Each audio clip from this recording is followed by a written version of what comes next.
The story that we are going to be talking about today is one of the most incredible and terrible stories that I have ever read.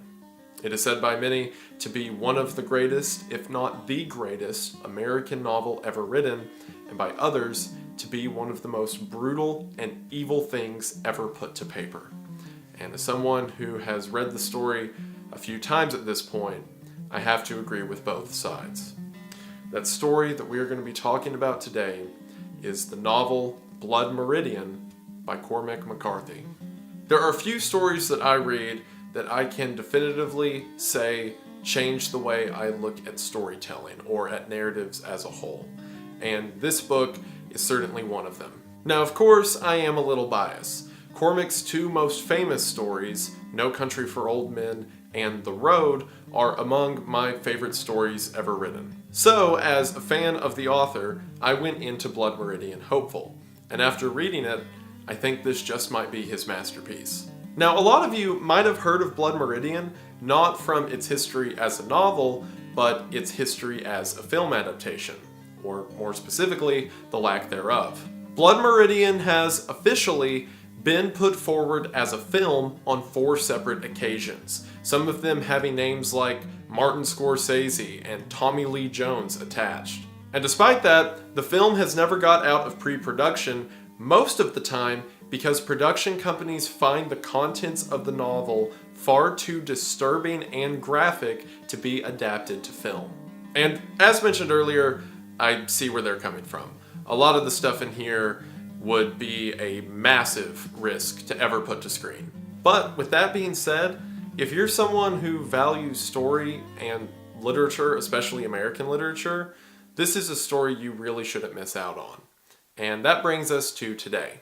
What I want to do is go through the story of Blood Meridian, as I do with a lot of literature topics in these videos, and talk about the characters, events, and themes as they occur within the story. And as we read the book and analyze it together, I want to get across to you all why this is such an important and brutal story.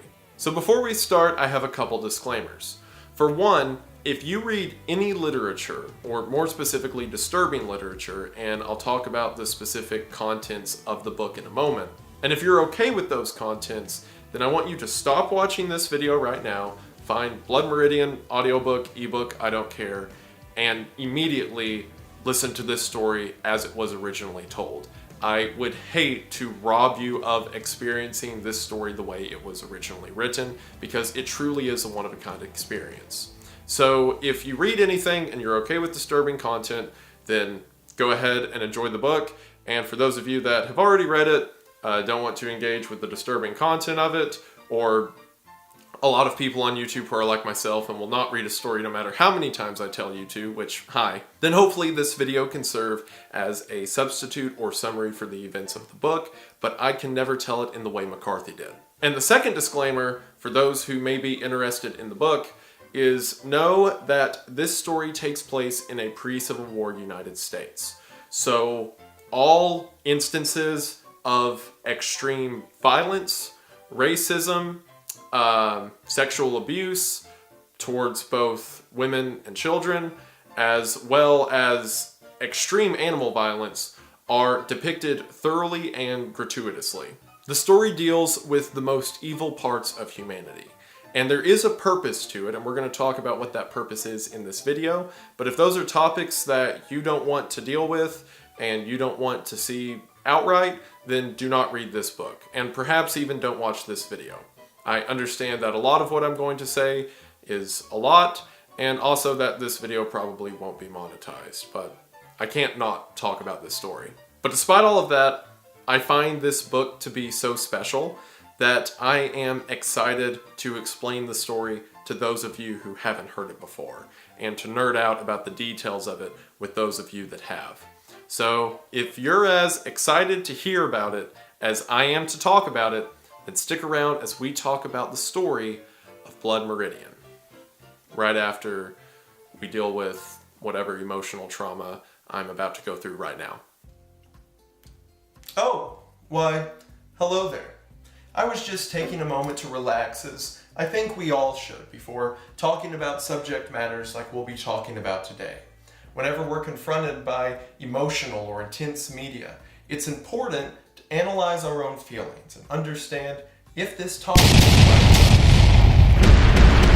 Who cares about all of that when we've got the high-octane action of today's sponsor, World of Tanks. World of Tanks lets you participate in high adrenaline online battles, find the right armor and strategy that works for you, and get in on the best competitive tank game that's even free to play. In World of Tanks, you can customize your arsenal with tank destroyers, artillery, light, medium, and heavy tanks. And with over 600 vehicles to choose from, you can pick any strategy from ambushing your opponents, or a full frontal assault, or laying support fire with artillery, or anything in between.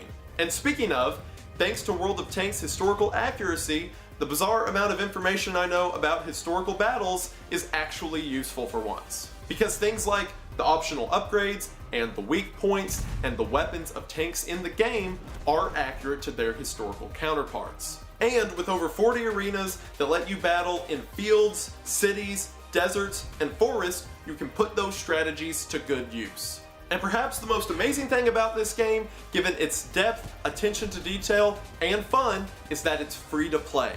As someone who plays a lot of video games and has made a lot of ads about video games, I can promise you that World of Tanks is a game I loved playing and am excited to play again.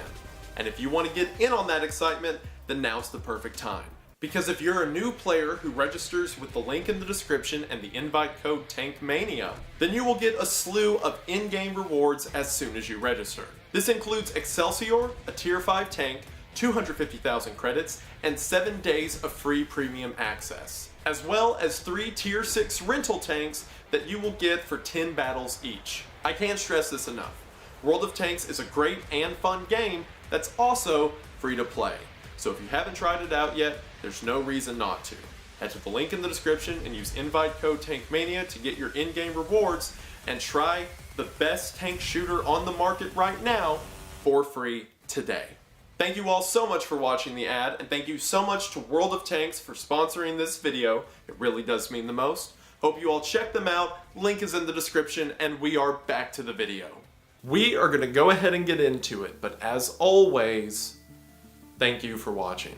Now, a few of you probably noticed this green screen behind me, which is a change from the norm of my normal content, considering this actually adds some level of production value. But the story of Blood Meridian is, for one, a story that doesn't have that many illustrations or depictions, and two, even if it did, I probably couldn't show them on YouTube. So for this story, we're gonna have a lot of mood setting, a lot of environments for us to talk through, and there's gonna be a lot of sections of me reading pages out of the book, and I'll be reusing the same images. So bear with me through the low visual quality. I feel like the contents of this story more than make up for it. And also, as we begin, it feels weird to say, but there's almost a nervousness to me making this video right now.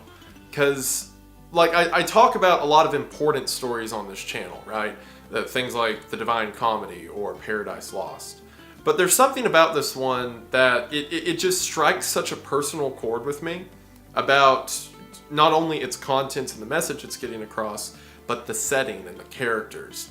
That I know if this resonates with someone the way it resonated with me, it can really change your life as a writer or a storyteller. So it's almost like I feel a responsibility standing here talking about it. So if there are certain segments in the story that I seem a bit dramatic, or I am reading parts of it the way I feel they're intended to be read, then just bear with me. I think this story is one worth embarrassing myself over. So with all of that out of the way, let's go ahead and get started with the first question that a lot of you probably have: what is this book even about? And to explain that, I need to explain a little bit of history. Shortly after the Mexican-American War, a little more than a decade before the American Civil War, along the border between the United States and Mexico, there was constant skirmishes between American soldiers and Mexican soldiers. Even though the war was officially over, some soldiers, referred to as filibusters, would mount up arms and charge into the enemy's country to continue the war. In the midst of this bloodshed, Native American tribes like the Apaches and Yuma were fighting soldiers on both fronts. the natives wanting both the Americans and Mexicans to stay off their land. So, both the Americans and Mexicans were hostile towards the natives and vice versa, creating a scenario where all three sides of the conflict equally want each other dead. To combat these Native Americans, around 1849, the Mexican government began offering 100 pesos per Native American scalp. So that meant that anyone, Mexican, white, or Native, could get a contract from the Mexican government to go collect Native scalps and then sell those back to the government for money. One of the most famous practitioners of this was a man named Samuel Chamberlain, one of the American filibusters who I mentioned earlier. While in Mexico, Samuel separated from the American military and decided to join a gang who set about collecting Native scalps. The leader of this gang was a man named John Joel Glanton, a former Texas Ranger and soldier in the Mexican-American War. The gang who rode with him was known as the Glanton Gang, and they were among the most feared and brutal headhunters in the Wild West. Years after Samuel Chambers left the Glanton Gang, he would detail their journeys in a book called My Confession, Recollections of a Rogue. So everything that I just said is from a true historical account of the American and Mexican Wild West. So where Blood Meridian comes into play is Cormac McCarthy took the legends of this gang, of which little is factually known, and he decides to tell the story of what they might have been like through the perspective of a young boy. And this grand tale that deals with fate and war and death and purpose simply begins with the description of this child. The book opening with these lines. See the child. He is pale and thin. He wears a thin and ragged linen shirt. He stokes the scullery fire. Outside lie dark turned fields with rags of snow and darker woods beyond that harbor yet a few last wolves. His folk are known for hewers of wood and drawers of water, but in truth, his father has been a schoolmaster. He lies in drink. He quotes from poets whose names are now lost. The boy crouches by the fire and watches him.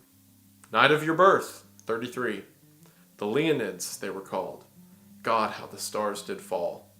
I looked for blackness, holes in the heavens, the dipper stove.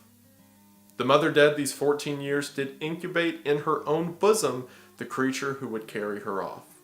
The father never speaks her name, the child does not know it. He has a sister in this world that he will not see again. He watches, pale and unwashed. He can neither read nor write, and in him broods already a taste for mindless violence. All history present in that visage. The child, the father of the man. We are told from this already that the child, this kid, who is never named in the story by the way, he is simply referred to as the kid. We are told that the kid's life was wrought out of violence. His very birth killed his mother, born in blood. We hear things like the imagery of the star falling as he was born. His father is a drunk who is both a schoolmaster but hasn't taught him how to read, almost inconsequential in the child's life. So at 14 years old, with no purpose left and a mind for irrational violence, the kid runs away. He runs away from his home in Tennessee, and he doesn't know where he's going, but he just starts heading southwest. For several months, he stays in New Orleans, and while he's there, he periodically gets into fistfights on riverboats and decides to leave after he's shot. He's taken in and cared for by a kind woman, a tavern keeper's wife, who he doesn't have any money to pay, so one night he just sneaks out. For a couple of years, the kid just wanders the countryside,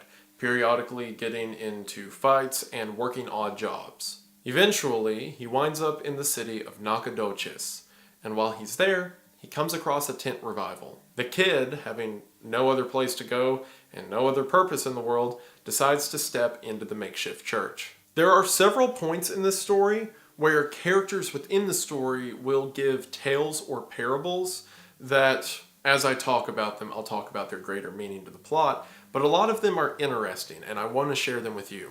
I say that and also say to mention, while this story is set in pre-Civil War United States, as you can imagine, there are a lot of slurs and other terms that are not acceptable to say, especially on YouTube.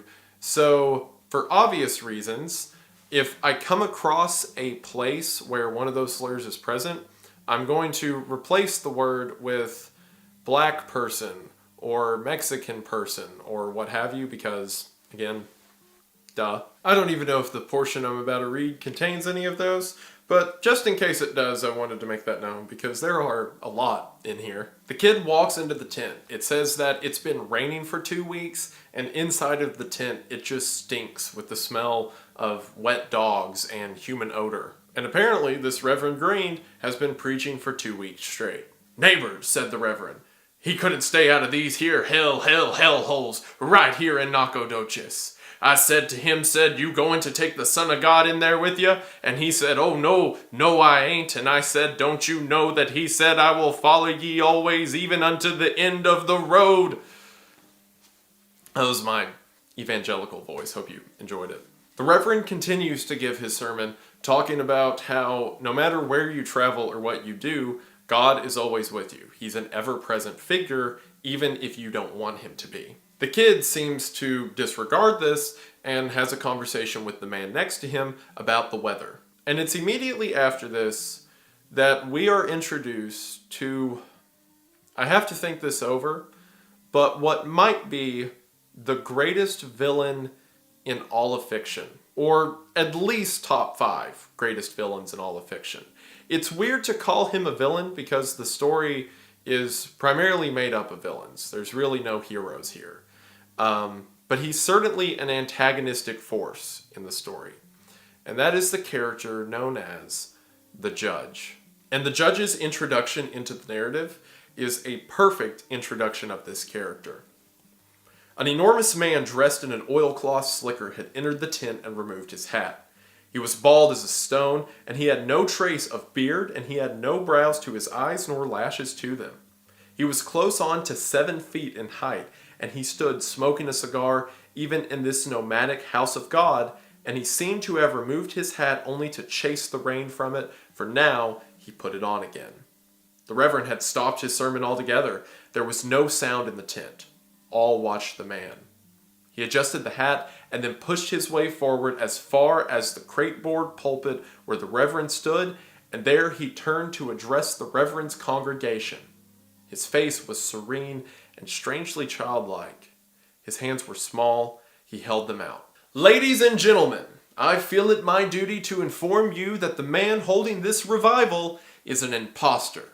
He holds no papers of divinity from any institution, recognized or improvised. He is altogether devoid of the least qualification to the office he has usurped, and has only committed to memory a few passages from the good book for the purpose of lending to his fraudulent sermons some faint flavor of the piety he despises. In truth, the gentleman standing here before you, posing as a minister of the Lord, is not only totally illiterate, but is also wanted by the law in the states of Tennessee, Kentucky, Mississippi, and Arkansas. This man, who will come to find is known as the Judge, steps to the front of the room and begins announcing how this man is not only fraudulent, but is wanted by the law. "Oh God," cried the Reverend, "lies, lies!" He began reading feverishly from his open Bible. The Judge ignores this and continues on. "On a variety of charges, the most recent of which involved a girl of 11 years, I said 11, who had come to him in trust and whom he was surprised in the act of violating while actually clothed in the livery of his God." A moan swept through the crowd. A lady sank to her knees. "This is him," cried the Reverend, sobbing. "This is him, the devil. Here he stands. Not 3 weeks before this, he was run out of Fort Smith, Arkansas for having congress with a goat. Yes, lady, that is what I said. Goat. Why, damn my eyes, if I won't shoot the son of a bitch," said a man rising at the far side of the tent, and drawing a pistol from his boot, he leveled it and fired. From there, the entire tent revival breaks out in a gunfight.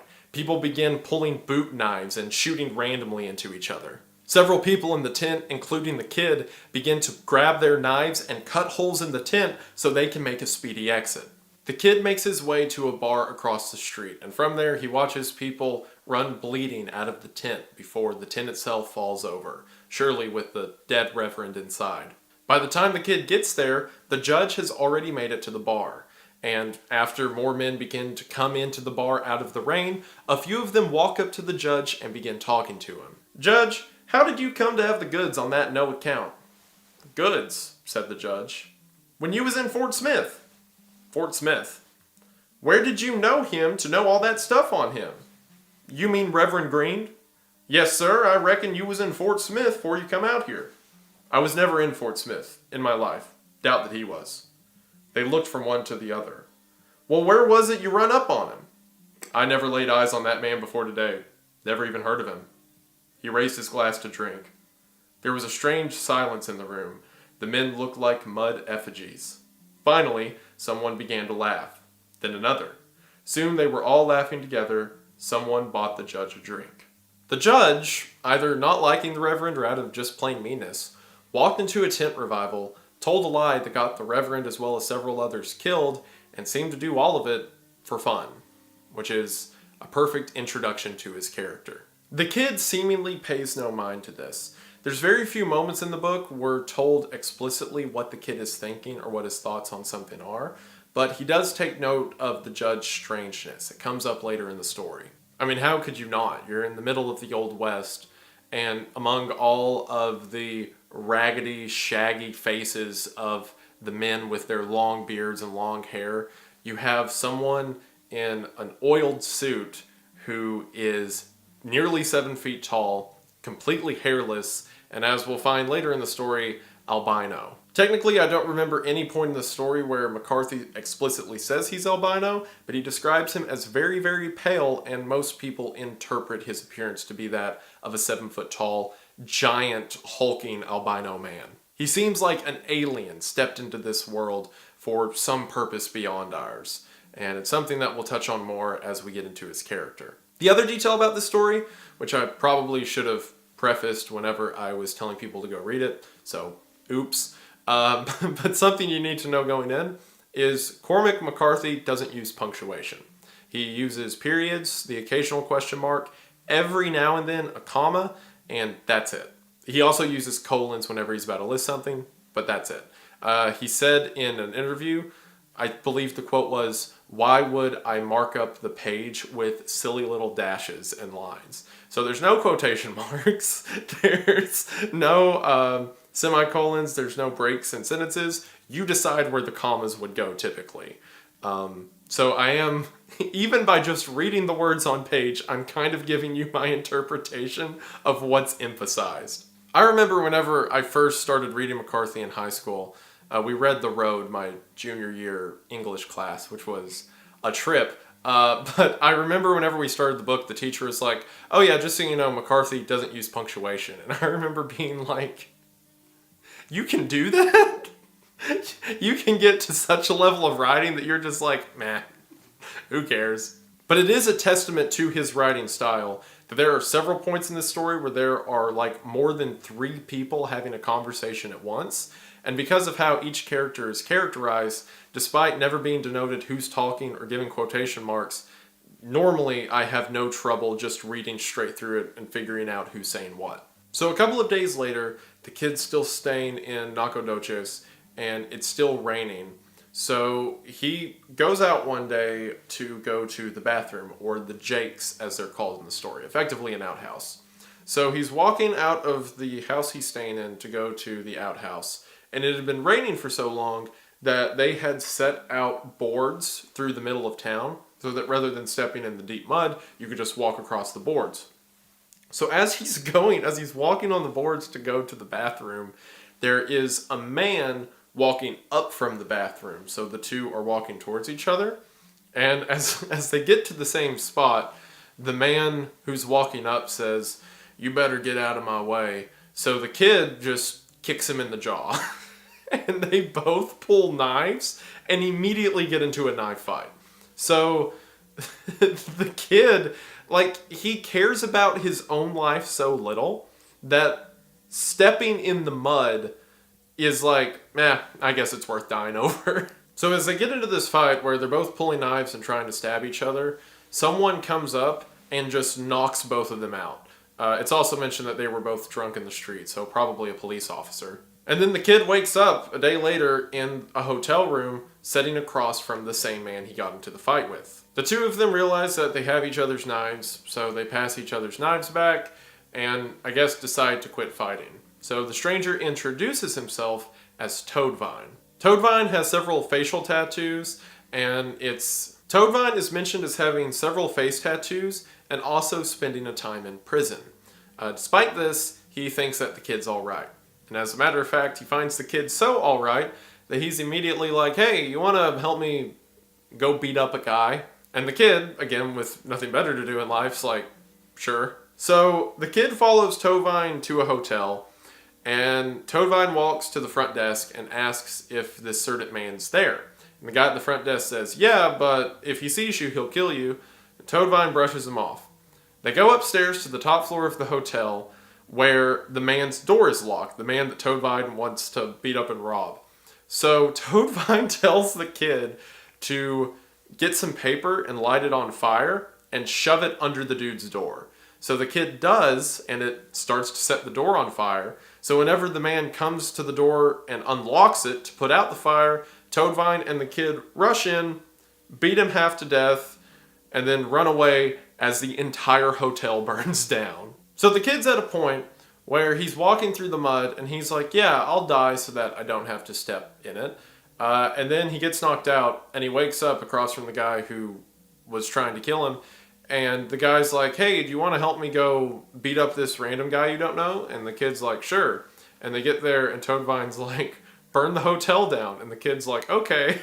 The kid has no purpose. He is, as the story said in the beginning, wrought with a mind for violence and not much else. So after this, the kid goes to get his mule and continue on his journey. And as the kid leaves town, the final lines of chapter 1 say this.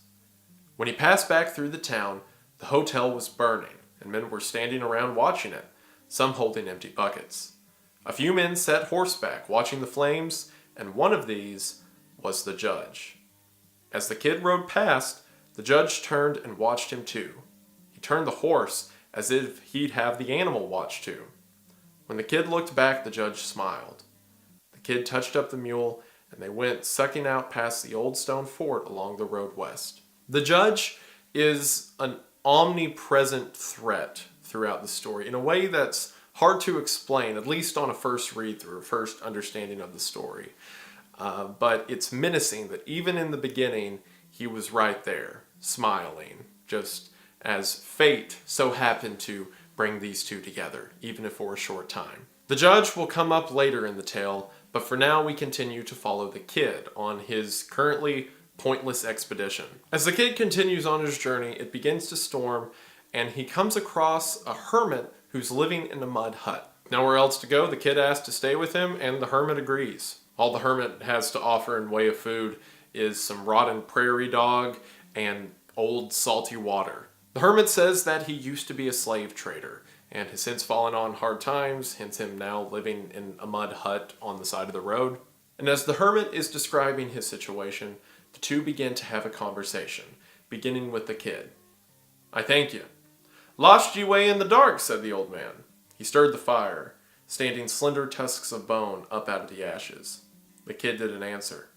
The old man swung his head back and forth. The way of the transgressor is hard.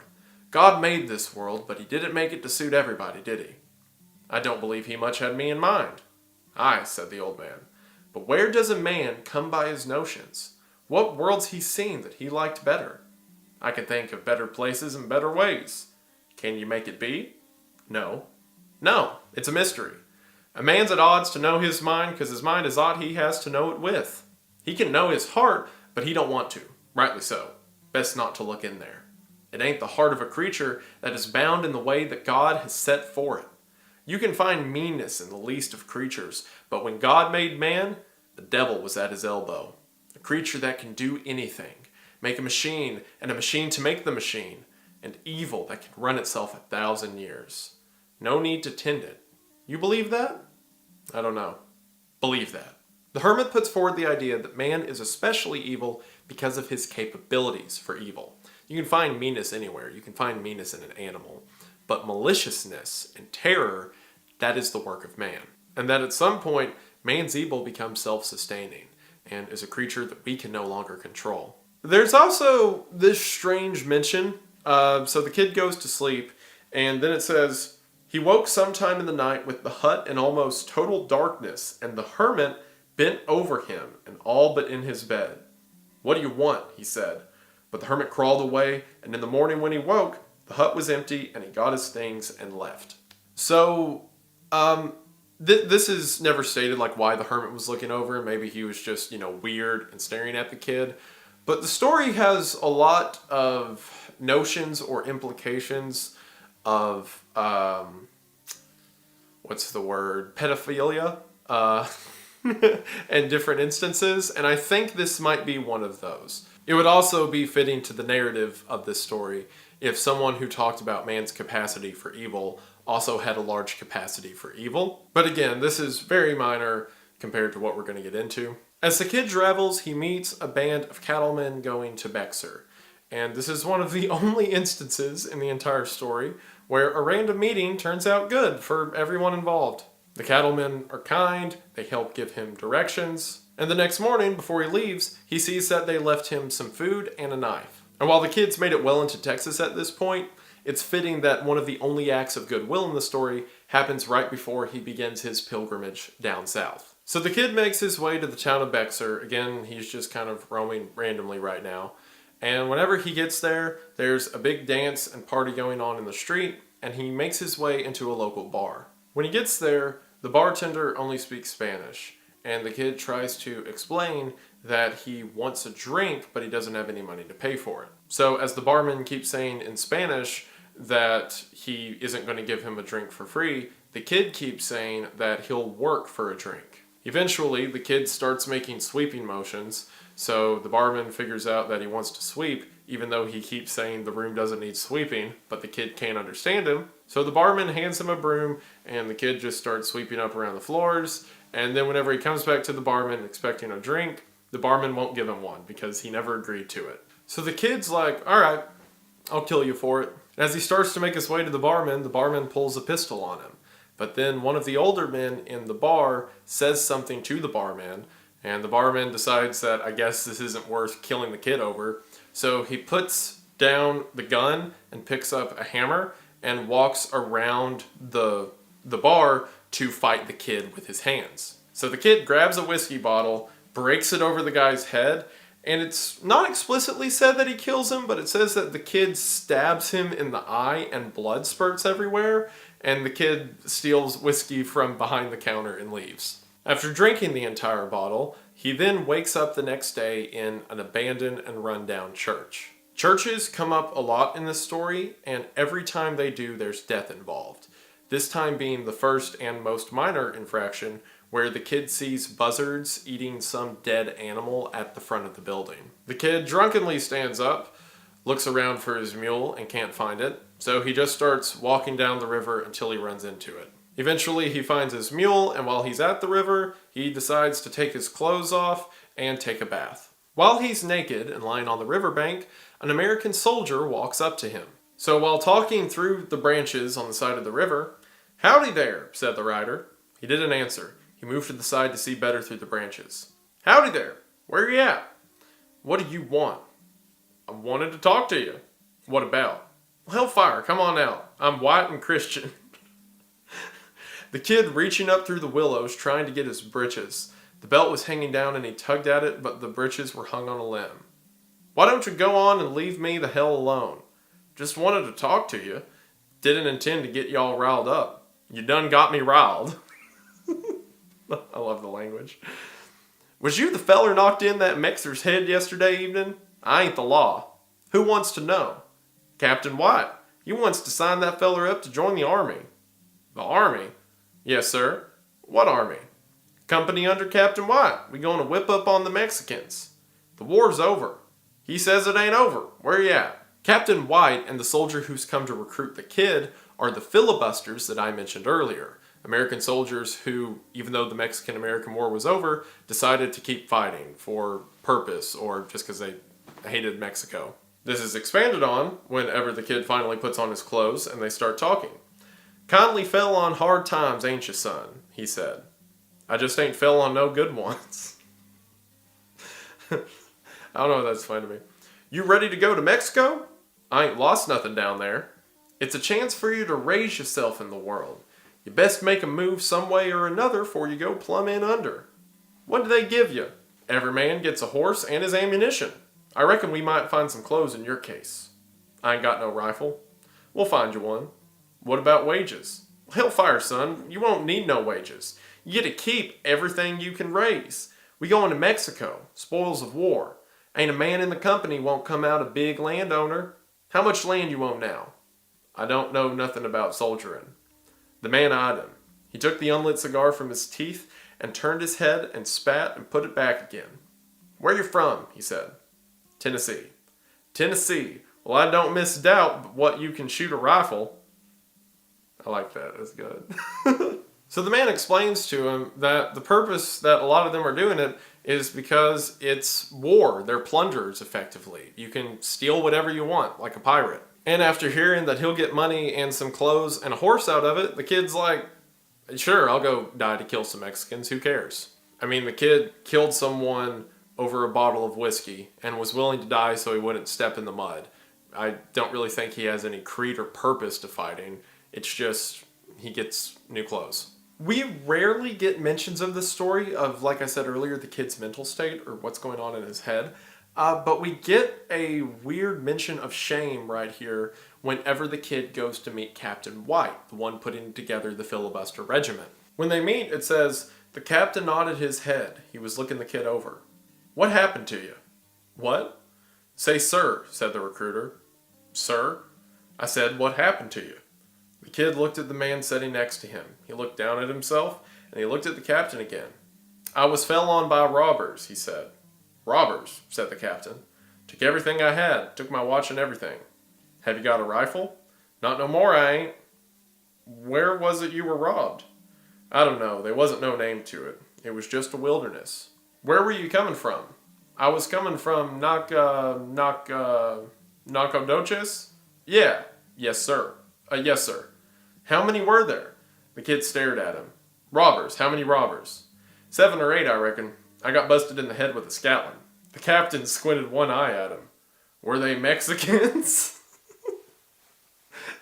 The captain, as we're going to see, just has hate in his heart, not much else. But the kid looks at the rags he's wearing, the fact he has no clothes or money, and decides to lie. He doesn't just say, this is how I am, as it seems he doesn't care about anything, but he does have some sense of self-pride because he was not willing to admit that. He instead says that he was recently robbed, and that's why he looks the way he does. There are brief instances of the kid's humanity, or at least his relatability throughout the story, and this is one of them. The captain, after talking about how fine soldiers from Tennessee are, says, the captain leaned forward. We fought for it. Lost friends and brothers down there, talking about the Mexican-American War. And then, by God, if we didn't give it back to a bunch of barbarians that even the most biased in their favor will admit have no least notion in God's earth of honor or justice or the meaning of republican government. A people so cowardly they've paid tribute 100 years to tribes of naked savages, given up their crops and livestock. Mine shut down. Whole villages abandoned. While a heathen horde rides over the land looting and killing with total impunity. Not a hand raised against them. What kind of people are these? The Apaches won't even shoot them. Did you know that? They kill them with rocks. The captain shook his head. He seemed made sad by what he had to tell. The captain continues later and says, what we are dealing with, he said, is a race of degenerates. A mongrel race. Little better than black people. And maybe no better. There is no government in Mexico. Hell, there's no God in Mexico. Never will be. We are dealing with a people manifestly incapable of governing themselves. And do you know what happens with people who cannot govern themselves? That's right. Others come in to govern for them. So we see here, while the kid and seemingly the soldier he talked to by the river are kind of in it for the money, the first thing he incentivized him with is, oh, we're going to get to keep whatever we got in Mexico.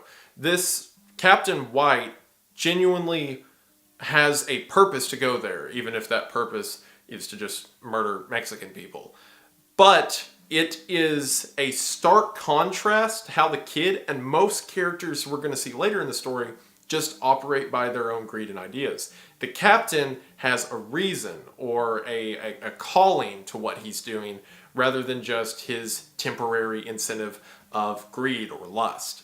And we're going to see very shortly what this story thinks of people who have purpose and motives and emotion. So after this, the boy goes out with two other boys from the filibuster company, and the captain has given them money to get a saddle, new boots, and new clothes. After they do that, the boys spend the extra money on women and booze. But as they get to one bar, it says that an old Mennonite is sitting in the corner. He begins to speak to them. "They'll stop you at the river," he says. The second corporal looks past his comrades. "Are you talking to me?" "At the river, be told. They'll jail you to a man." "Who will?" "The United States Army, General Worth." "Hell they will." "Pray that they will." He looks at his comrades. He leans towards the Mennonite. "What does that mean, old man?" "Do you cross the river with yon filibuster armed, you'll not cross it back." "Don't aim to cross it back. We go into Sonora." "What's it to you, old man?" The Mennonite watches the enshadowed dark before them as it is reflected to him in the mirror over the bar. He turns to them. His eyes are wet. He speaks slowly. "The wrath of God lies sleeping. It was hid 1,000,000 years before men were, and only men have power to wake it. Hell ain't half full. Hear me. You carry war of a madman's making onto a foreign land, you'll wake more than the dogs." So far we've had the preacher who says that God goes with you everywhere, like it or not. We've had the hermit who says man has infinite capacity for evil, and we have the Mennonite who says that if they journey into this southern land, they're going to wake the wrath of God. And it seems that part of that wrath was awakened that night, because as the three boys get drunk, they get into a pointless bar fight, and one of them is killed. That morning, as the kid and the other soldiers stand in front of their fallen comrade, the Mennonite walks up once again and says, "There is no such joy in the tavern as upon the road thereto." In other words, the death of this boy is just one of many if you continue on this path. After this, the gang of filibusters begin to travel south with the kid in their ranks. They are immediately infinitely out of their depth.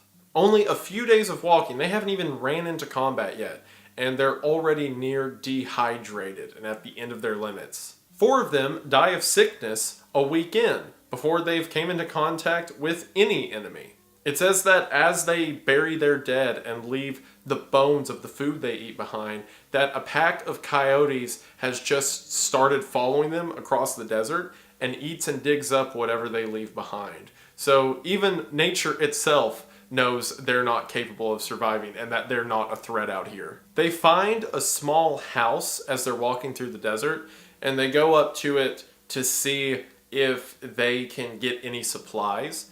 And all that they find there is an old man who was hiding from them, and he's like curled up on the ground babbling. It says he wets himself, and Captain White looks at him and just says he's a half-wit and to get him out of there, and they just leave. The hypocrisy that's kind of mentioned in the writing of the story is that Captain White is both there to free and establish government for the people of Mexico, while also talking about how much he hates the people of Mexico. Like every interaction he has with them is, half-wit or saying that they're barbarians or what have you. But he also talks about how his war is justified because he's really doing it all to help them. He is not only a man of principle, but a man of intrinsically flawed principle. Which even that is rare out here, as we'll soon see.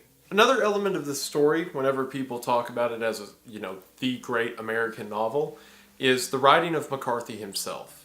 It's hard to explain unless you read it, but it's almost as if the word, and I don't want to say this and sound too pretentious, but it's almost like some of the wording transcends nature in a way that gives the story a scope of something greater going on.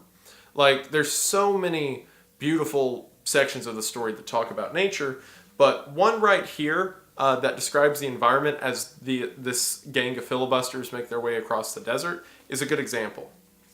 They rode on, and the sun in the east flushed pale streaks of light, and then a deeper run of color, like blood seeping up in sudden reaches, flaring plane-wise, and where the earth drained up into the sky at the edge of creation, the top of the sun rose out of nothing like the head of a great red phallus, until it cleared the unseen rim and sat squat and pulsing and malevolent behind them. The shadows of the smallest stones lay like pencil lines across the sand, and the shapes of the men and their mounts advanced elongate before them, like strands of the night from which they'd ridden, like tentacles to bind them to the darkness yet to come.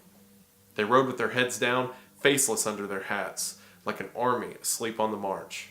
By mid-morning, another man had died, and they lifted him from the wagon where he'd stained the sacks he'd laid among, and buried him also, and rode on. There's parts of the story where it feels like I'm not reading about Earth. It feels like I'm reading about some alien world or some description from Dante's Inferno of hell itself. It's strange how the story in your mind can contort to fit whatever McCarthy's trying to get across in almost ways that, the logistics don't matter, especially with characters like the Judge, which we'll talk more about later. He was a metamorphosis to me through the story. The way he looked, the way he behaved.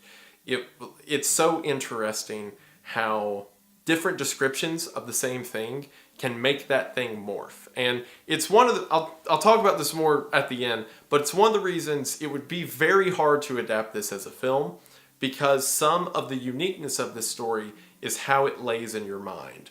As with any story, the unseen element is elaborated on by you. And if you have a creative mind, some of the depictions in here are beautiful and terrifying, sometimes at the same time. Eventually, as the filibusters are riding through the desert, they see a group of Native Americans ride up on them from the plain. And the captain looks at them and says, "Oh, there's probably about a dozen there. We'll have some action by the end of the day," thinking this all to be a game that he's already won. And whenever the Comanches ride up, the captain and his men are hopelessly out of their depth. A legion of horribles, hundreds in number, half naked or clad in costumes Attic or biblical or wardrobed out of a fever dream with the skins of animals and silk finery and pieces of uniform still tracked with the blood of prior owners. Coats of slain dragoons, frogged and braided cavalry jackets, one in a stovepipe hat, and one with an umbrella, and one in white stockings and a blood-stained wedding veil, and some in headgear of crane feathers or rawhide helmets that bore the horns of bull or buffalo, and one in a pigeon-tailed coat, worn backwards and otherwise naked, and one in the armor of a Spanish conquistador. The breastplate and pauldrons deeply dented with old blows of mace or saber done in another country by men whose very bones were dust, and many with their braids spliced up with their hair of other beasts until they trailed upon the ground, and their horses' ears and tails worked with bits of brightly colored cloth, and one whose horse's whole head was painted crimson red, and all the horsemen's faces gaudy and grotesque, with daubings like a company of mounted clowns, death hilarious, all howling in a barbarous tongue, and riding down upon them like a horde from a hell more horrible yet than the brimstone land of Christian reckoning, screeching and yammering and clothed in smoke like those vaporous beings in regions beyond right knowing, where the eye wonders and the lip jerks and drools. "Oh my God," said the sergeant. One of the critiques I saw people talking about this story, and I guess it's people who just, enter the story with bad faith or whatever, they got to that part and they quit reading because they thought the depictions of Native Americans was, incorrect or whatever. Just wait to see how McCarthy describes the white men and the Mexican soldiers. He's not favorable towards them either. What he's describing here isn't the difference between white man and native.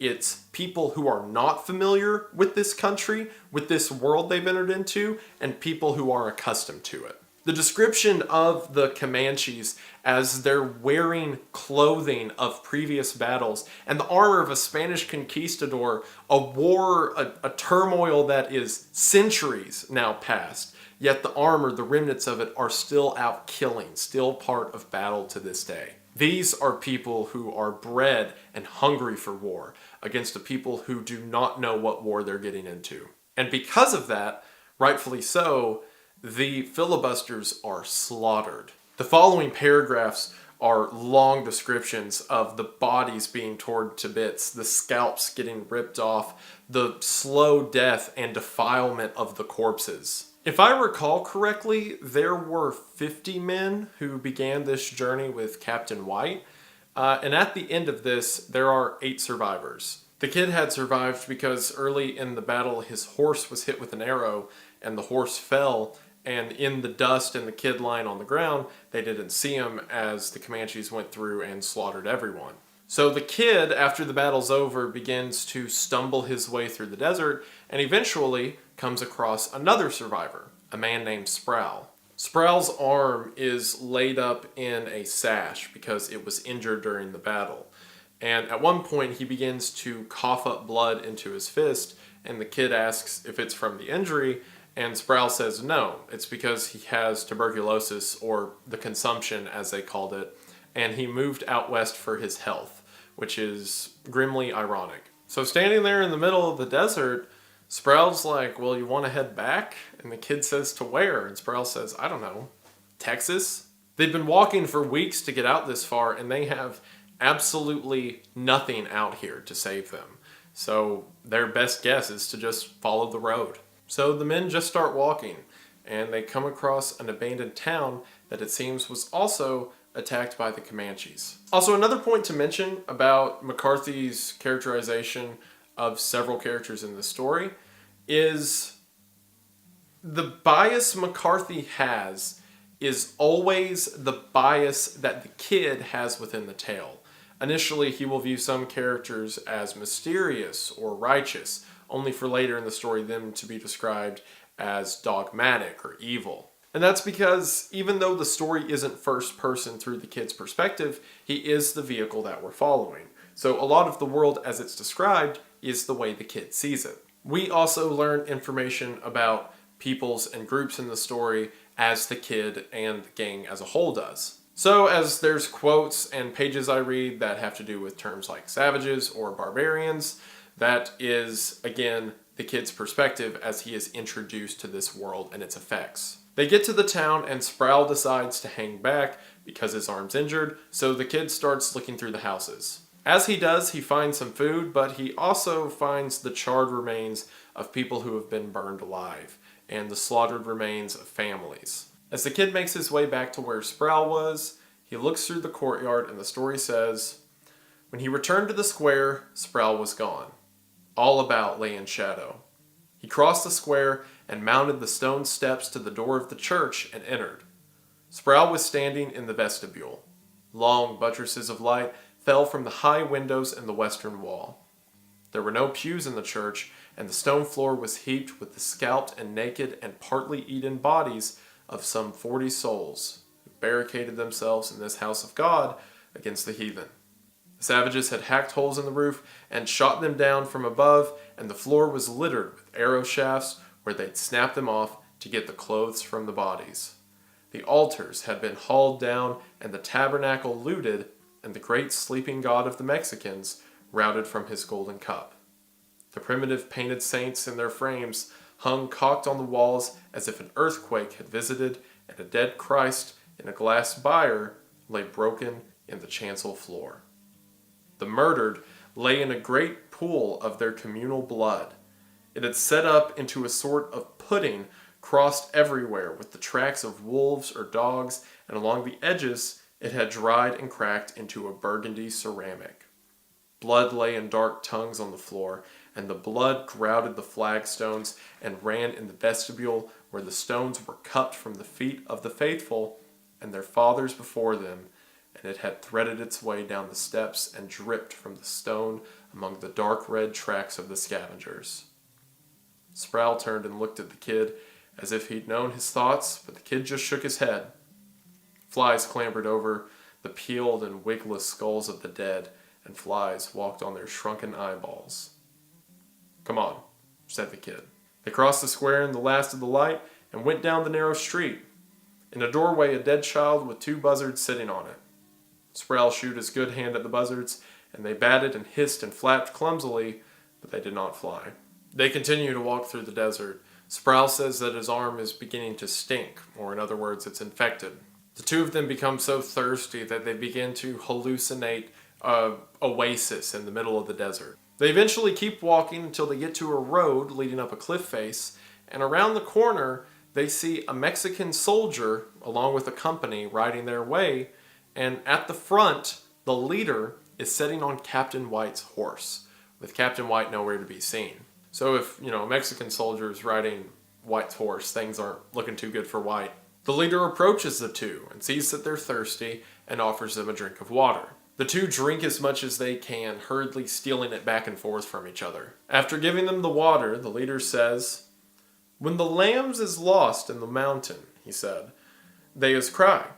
Sometime come the mother, sometime the wolf." He smiled at them and raised the sword and ran it back where it had come from and turned the horse smartly and trotted it through the horses behind him, and the men mounted up and followed, and soon all were gone.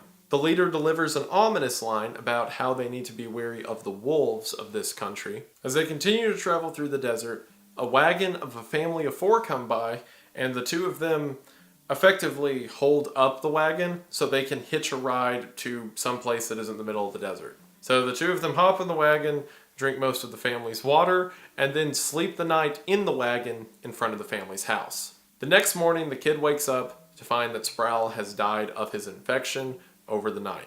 And then shortly after realizing this, the Mexican army shows up because, the family whose wagon they semi-hijacked called the police. So the soldiers, knowing that this kid is one of the renegade American soldiers who came to mess with Mexico, arrest him and take him into the nearby town. In the town, there is a large parade of people dancing and merchants selling things, and as the soldiers drag the kid through the middle of this party, they throw him on the ground, and when the kid looks up, someone is holding in front of him the severed head of Captain White floating in a jar. The kid spits on the ground and says, "He ain't no kin to me." And of course they would celebrate the death of these guys. They came into their country to just cause problems. When they kill the leader, they're going to, have a parade about it and, I guess, put his head in a jar. So that's what happens to people who set out to be pirates, but they claim to do it for their own greater purpose, or because they have some greater stake or merit in the world. They die, and their body is made a spectacle as those around them suffer and bleed as well. So the kid is taken to jail, and then shortly after that, he is transferred to Chihuahua City. When he gets to the Chihuahua City jail, who else is also in that jail but his friend Toadvine? Well, I use the term friend kind of loosely.